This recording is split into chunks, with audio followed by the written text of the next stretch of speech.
பாருங்க இந்த மாதிரி டியூனா தொக்கு செய்தீங்கன்னு சொன்னால் இது வந்து நாங்கள் பானுக்கு எடுக்கலாம், ரொட்டிக்கு எடுக்கலாம், புட்டுக்கு எடுக்கலாம், இடியப்பத்தோடு சாப்பிடலாம், சோறுக்கு எடுக்கலாம், எல்லாத்தோடையும் சாப்பிடலாம், சும்மா கூட சாப்பிடலாம். பாருங்க உரைப்பெல்லாம் நாங்கள் குறைஞ்சிருக்கிறோம். நீங்கள் வேணால் உங்களுக்கு இந்த மாதிரி உரைப்பு கூட்டி போடலாம். சுவை என்பது அளவற்றது. வணக்கம் உறவுகளே, மீண்டும் ஒரு வீடியோவில் உங்களை சந்திப்பதில் மிக்க மகிழ்ச்சி. இன்றைக்கு நாங்கள் பீச் ரொட்டிக்கு போட்டுருக்கிறோம். அப்போ அதுக்கு தொட்டுக்கிறதுக்கு ஒரு டியூனா தொக்கு செய்ய போகிறோம். பாருங்கள் எப்படி செய்யணும்ன்றது வீடியோ பாருங்கள். முதல்ல நான் வந்து வெங்காயம், எங்களை கறிக்கு தேவையான அளவு வெங்காயம் எடுத்து கட் பண்ணுறேன். தேவையான அளவு பச்சை மிளகாய் எடுத்து கட் பண்ணுவோம். எப்போவுமே இப்படியான தொக்குகளுக்கு பச்சை மிளகா கூட போட்டால் டேஸ்ட் நல்லா இருக்கும். ஆனால் உரைப்பூத்துக்கொள்ளாதாக்கள் உங்களோட தேவைக்கு ஏற்ற மாதிரி அளவாக போட்டுக்கொள்ளுங்க. பாருங்கள் சட்டி சூடு ஏறிட்டுது. இப்போ நாங்கள் தொக்குக்கு வெங்காயம் வதக்கணும். அதுக்குரிய எண்ணெயை சேர்ப்போம். இப்போ எண்ணெய் சூடு ஏறிட்டுது. இப்போ நான் வதக்கிறதுக்கு வெங்காயத்தை சேர்க்கிறேன்.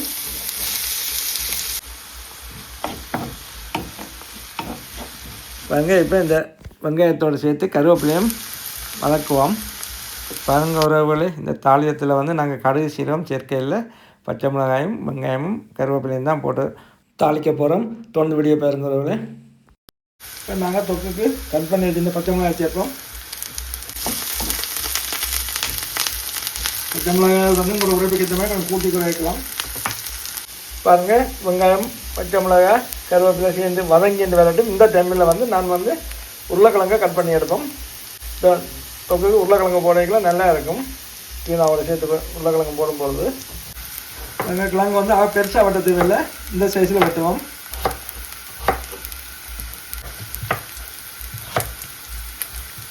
இப்போ இந்த பதம் வெங்காயம் மதங்கி வேற நான் உருளைக்கிழங்க சேர்ப்போம்.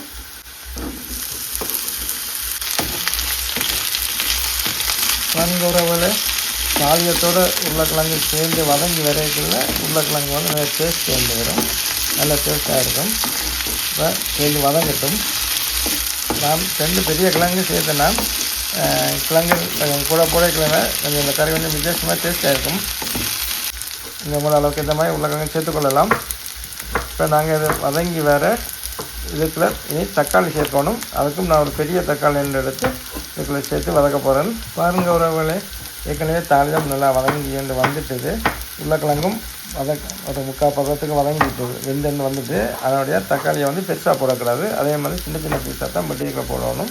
4 சின்னுக்கு ஒரு தக்காளி எடுத்துனீங்க, 2 உருளைக்கிழங்கு எடுத்துனீங்க. என்னன்னா இதுக்கு வந்து புளி உருளையில் செஞ்சுடா, அதுக்காண்டி தக்காளி சேர்க்கிறோம். தொக்குக்கு வந்து புளி விடாமல் தக்காளி சேர்த்தோம், நல்லா இருக்கும்.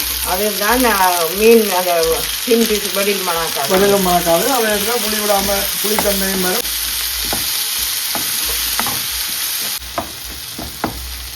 இப்போ நாங்கள் இதுக்குள்ள வந்து வெட்டி வச்சுருந்த டியூனாவை சேர்ப்போம்.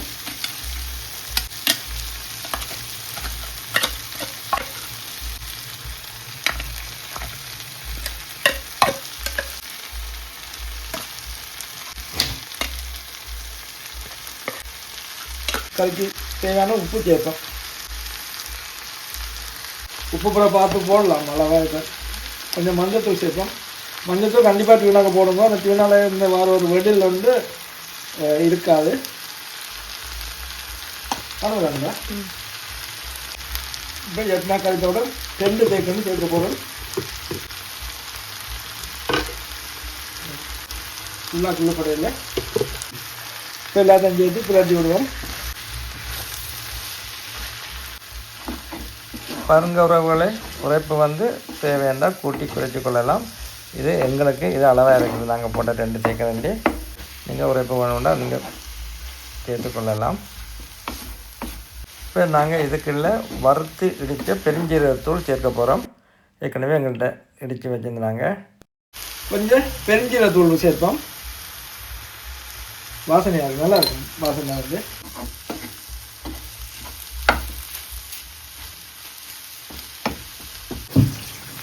பாருங்க உறவுகளே, நல்லா வதங்கி வறண்டு வரைக்கும் டேஸ்ட் நல்லா இருக்கும்.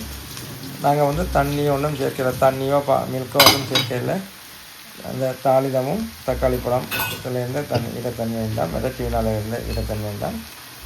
அப்படியே வதங்கி வறண்டு வரைக்கும் தண்ணி இல்லாமல் வறண்டு வரைக்கும் டேஸ்ட் நல்லா இருக்கும்.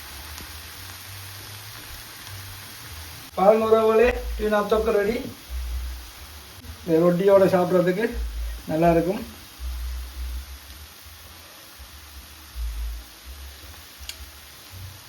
எல்லாம் அளவாக இருக்கு வந்துடா கிழங்கெல்லாம் அஞ்சு வந்துட்டுது. நாங்கள் இறக்குவோம் என்ன பயங்கரவளே. இந்த மாதிரி டியூனா தொக்கு செய்தீங்கன்னு சொன்னால் இது வந்து நாங்கள் பானுக்கு எடுக்கலாம், ரொட்டிக்கு எடுக்கலாம், புட்டுக்கு எடுக்கலாம், இடியப்பத்தோடு சாப்பிடலாம், சோறுக்கு எடுக்கலாம், எல்லாத்தோடையும் சாப்பிடலாம். நாங்கள் உரைப்பெல்லாம் நாங்கள் குறைச்சிருக்கிறோம். நீங்கள் வேணால் உங்களுக்கு இந்த மாதிரி உரைப்பு கூட்டி போடலாம். அப்படி உரைப்பு கூட்டி போடலாம் வேணால் கொஞ்சம் தண்ணி விடலாம், 50 மில்லி தண்ணி விட்டு விடலாம். ஏன்னா தூள் வைக்க அடங்குது. இன்னும் கொஞ்சம் ஸ்பைஸியாக வேணும்னு சொன்னால் நீங்கள் மிளகுத்தூளும் சேர்த்துக்கொள்ளலாம். ஓகே உறவுகளே, இப்போ நாங்கள் அடுப்பு பண்ணதுக்கப்புறம் இந்த வீடியோ உங்களுக்கு பிடிச்சிருந்தால் லைக் பண்ணுங்கள், மறக்காமல் லைக் பண்ணுங்கள். அதே நேரத்தில் எங்களோட சேனலை சப்ஸ்கிரைப் பண்ணுங்கள். சுவை என்பது அளவற்றது. இன்னும் ஒரு வீடியோவில் சந்திப்போம். நன்றி, வணக்கம்.